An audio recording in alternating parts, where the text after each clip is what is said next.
bouquins comme ça? Non, ceux-là, on les a pris l'année dernière, c'est pas bien.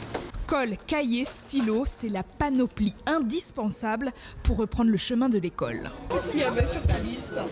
J'ai une règle, j'ai une gomme, un bâton de colle, un crayon, un papier et des feutres Vellega et un ciseau. Pas de forte influence pour l'instant dans les rayons. Les premières listes arrivent progressivement en magasin, surtout celles des manuels scolaires. Ce matin, comme on a surtout les collégiens et les lycéens qui sont rentrés, donc là on voit surtout les listes du collège qui arrivent petit à petit.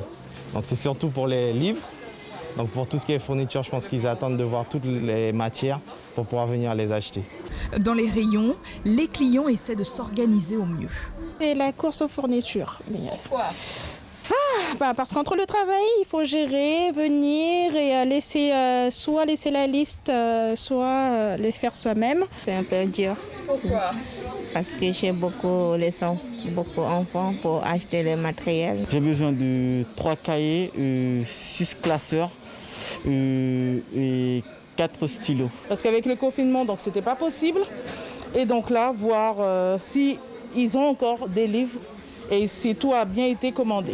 Une rentrée particulière avec l'épidémie de Covid. La responsable de cette enseigne prépare ses équipes. L'affluence arrivera à partir de la semaine prochaine. On n'a plus les mêmes repères, les dates ont été repoussées, les couvre-feux relevés au dernier moment. On n'a pas la même affluence, les gens n'ont pas tous leur liste. L'Ouest, c'est encore plus particulier parce que beaucoup sont en situation précaire, donc n'ont pas Internet. Autant à Cayenne, on a vu que la rentrée elle a commencé un petit peu avant parce que les gens avaient leur liste par le net.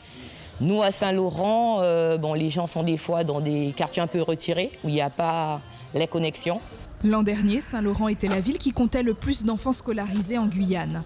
Pour l'heure, 10 457 enfants sont attendus en maternelle et en élémentaire. Pour le second degré, les chiffres seront connus prochainement.